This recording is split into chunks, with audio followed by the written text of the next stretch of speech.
Hey everybody, it's Wellens here. So today I just wanted to go through the journal at the end of episode 3 of my main Life is Strange episode 3 playthrough. Now, unlike last time in episode 2, it's not nearly as interesting because it's basically the same information that we already saw animated, except with more of Max's thoughts in between.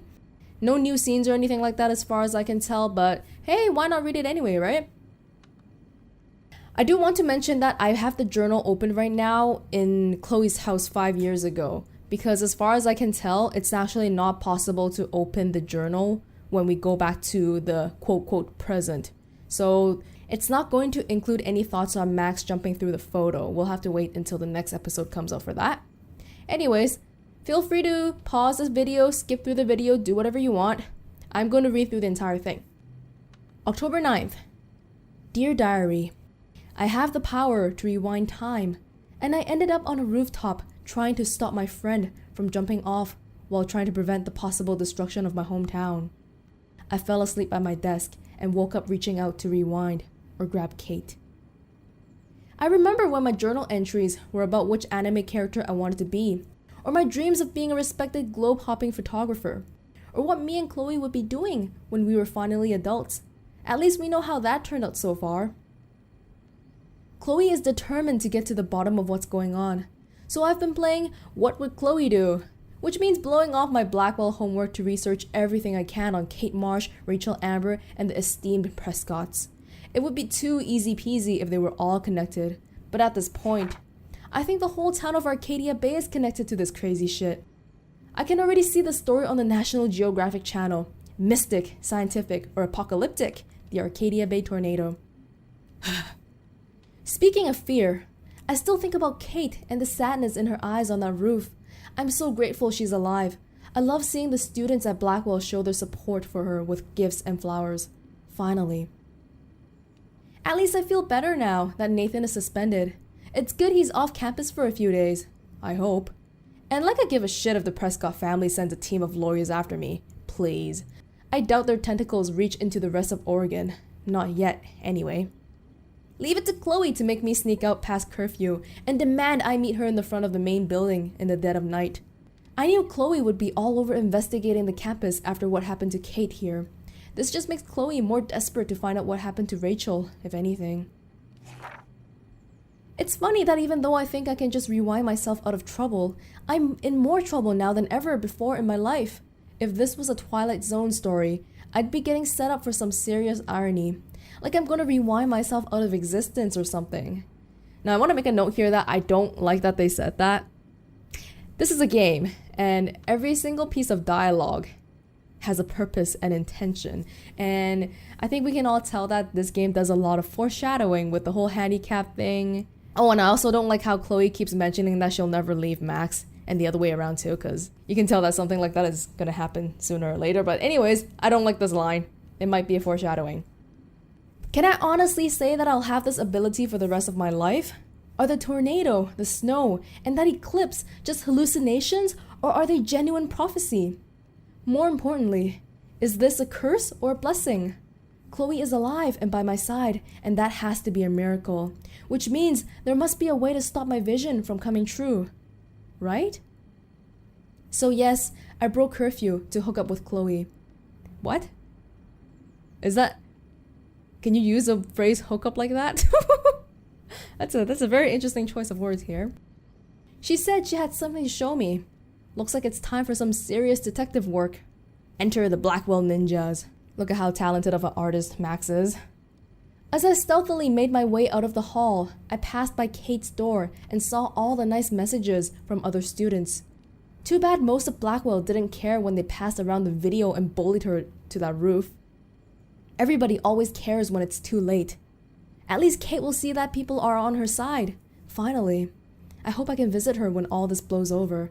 Maybe that's not a good choice of words. Ha ha ha. Damn, that was too close. I was doing so well until I got outside. And of course, it was Principal Wells of all people blocking the way. The one person I least wanted to see. I wasn't ninja enough for him, so yeah, he busted me. But I finally got to see that gossip was true for a change. Principal Wells was shit-faced. He didn't even try to hide it. In fact, he was a lot cooler drunk than sober. I can see why he's so confused dealing with Kate's family and the Prescotts and David Madsen. He still acts suspicious, and that gives me way too much dude, as he would say.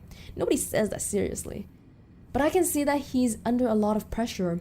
So much that he's so wasted that he can't even use his keys at midnight. Sure, he was in my way, but he was no match for my rewind power. After all, I had to go meet Chloe. Bad Max. Now, I wonder here if I didn't get caught, what would the journal say? Probably not a big difference though, I guess. Even though I thought I was in full ninja mode, Chloe still scared the shit out of me, which pissed me off considering what I've been going through. Sometimes she's so damn insensitive to other people's feelings. She wants all my attention for her and finding Rachel, and she gets all butthurt if I don't have time for her. Obviously, I have time in hand, but I can't stay mad at her for long, and she was so damn excited about having the keys to the main building. And honestly, I was pretty amped up too. Even more so when we went to the front of the building and spied on Victoria talking smack about me. Shocked. And worse, actually trying to blackmail Mr. Jefferson into picking her photo for the Everyday Heroes contest. She is freaking unreal. I give Mr. Jefferson major respect for telling her to get lost, even though she deserved to be expelled for pulling that crap. This is her priority after what happened with Kate? I just don't understand Victoria, no matter how I try. She's already rich, pretty, and a good photographer. Why try so hard and hurt so many to manipulate everything already in your favor? I just hope that's not what I'm doing with my rewind power. Yes, there's something incredibly awesome about breaking into your own school at the witching hour. Although Chloe was technically right, how can we break in with a key? Never mind that it was a stolen key from the school's head of security. Anyway, the Blackwell ninjas strike again. So cool to stalk through the halls when it's dark and quiet. Even with so many terrible things happening all around us, it felt like Chloe and I were walking towards the center of a great cosmic mystery, something bigger than any of us. But we kinda suck as master spies since we didn't even have a key for the principal's office. No worries with my rewind power at hand. And of course, Dr. Warren Graham. He came through with a bitchin' mini bomb made of sodium what the fuck ever. I probably learned more putting those ingredients together than the entire semester so far. Sorry, Miss Grant. Warren is the star student here. He tries so hard to help. Maybe too much. But what's wrong with that these days? I'm so grateful he's on my team. What the fuck ever? Did Max learn that from Nathan? Talk about being in the Sancto Sanctorum. Thanks Latin class, I barely passed. Of Blackwell. I did feel freaking weird about being in the principal's office after midnight, going through his files and laptop with Chloe. She was way too into it. Technically, we could be arrested and thrown in jail. Yikes. I just pretended that we were on a very special episode of The Wizards of Waverly Place. You know, just a couple of wacky Sherlocks investigating the school for a good cause. Yeah, that helped. While we didn't find the proof, we found Nathan's file had a weird drawing in it that just said Rachel in the dark room over and over. So that's a major clue that Nathan is involved in this somehow, or he's just insane. But his note also referenced David M, which means we absolutely have to find a way into David's secret bunker files, for a good cause. But Chloe just can't help herself, and she actually wanted to take $5,000 in cash marked handicapped fund, cause that's gotta be legit, am I right? I can't think of a faster route to karma hell, but it would have paid off Chloe's debt to Frank. I stopped her, but it kinda bothers me that Chloe can be so selfish like that. I'm not gonna let anything happen to her, but I can't just let her do anything she wants. Mad Max? More like Mommy Max. Despite all the usual breaking in and blowing up office hijinks, Chloe decided what we needed more than anything was to take a night swim in the otter's lair. I was so giddy and rebellious that I was like, oh yes, we shall swim. We didn't completely skinny dip, but close enough to get in big trouble no matter what. I don't know why we were so careless after being so careful. I love that Chloe brings out the just don't give a fuck side of me. Even if that hasn't always served her well, she deserved a moment of not giving a shit. Me too. Just two friends goofing around in the pool. I fear those youthful shenanigans might soon be a thing of our past. God, I'm starting to sound like one of the teachers at Blackwell. Chloe and I had a nice chat about our lives since I left. We talked about dumb boys and girls and why they're trouble, especially for me. I feel like a groupie when I talk to Chloe about our life experience. She has me so beat. I take pictures, she takes action. Here I found it a bit interesting that they said that they were talking about both dumb boys and girls. I think you can kind of read this to mean that they're both interested in both boys and girls, which is, totally okay. And Max, although she is her own character, it's important to recognize that we are Max. I can see why the devs would want to make Max like both boys and girls. Anyways, that's completely off topic. Speaking of action, we had to seriously bounce when security showed up. Duh, how quiet could we be in the swimming pool? Plus, after leaving a trail of our Blackwell handiwork. It was so intense and exciting to get past the security guards. They had serious spotlight power, so it wasn't exactly easy to stealth our way past, especially as we had to bail in Chloe's junker. But like I said, intense and exciting. Hella like Chloe Price. Even though my body smelled like I had been doused in chlorine, it was so nice to crash in Chloe's room for the first time in 5 years and wake up next to her, like our old sleepovers. For some reason, it reminded me of the time we were going to TP one of the neighbors' houses, and we even snuck out and got chicken and ran back home, laughing all the way. I remember waking up the next day, and Joyce was making one of her delish breakfasts downstairs, and Chloe smiled at me like we were in the most secret club in the world, or at least in Arcadia Bay. We were pirates, damn it! After our academic espionage last night, I felt the same way. It's just that now, the stakes are much higher and much more dangerous. I even ended up in some of Rachel Amber's clothes, since mine were trashed. A band tee and ripped jeans. So not me. But I haven't found my style yet, so why not have some fun experimenting with a new outfit? Speaking of experiments, Chloe dared me to kiss her. So I did. She probably thought I'd wuss out. Why? It wasn't that big a deal. Though it was cute the way she was kind of embarrassed after and said she would tell Warren. Besides, I think Chloe sees Rachel Amber in her future. Okay, this is really stupid, but when I read that last line, I felt hurt for Max. Yeah, it seems like Max might be a little bit jealous, and I can totally see that from both a platonic and not so platonic perspective. Chloe is her best friend, but she had a new best friend, Rachel, and all this junk going on. Anyways. When I went down to breakfast, Joyce actually called me Rachel, which just seems so wrong considering how beautiful she is and how boring I am. I guess my new outfit really is working its magic. I ended up helping Joyce make breakfast, just like when I was a kid on a sleepover. It's odd how quickly you can fall back into an old routine. So I must have set off Joyce's nostalgia mode, since she busted out ye old photo album. I'm one of the few people who loves checking out old photos. What was that Alfred Hitchcock line about film being pieces of time? Like Mr. Jefferson said, so are photographs. I do think she wanted me to see her new husband in a better light. When David was happy or laughing with Joyce in the picture, I wanted to say, and who is that? Plus, I'm sure it's no accident that there was a photo of Rachel wearing the exact same clothes I had on. She truly is stunning, and somehow looked more punk rock than Chloe. The truly heartbreaking image was the last photo William Price ever took. Chloe and I making pancakes in the kitchen. Joyce really misses that joyful, optimistic girl. I know she's still there. When Chloe smiled at me this morning, I saw her. The picture seemed to sum up everything we had as children and lost as adults.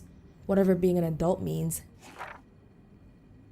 Which was a perfect cue for Chloe to bounce into the room and start shit with Joyce. This gave me cruel cover so I could sneak into the garage and finally unlock David Madsen's extreme files.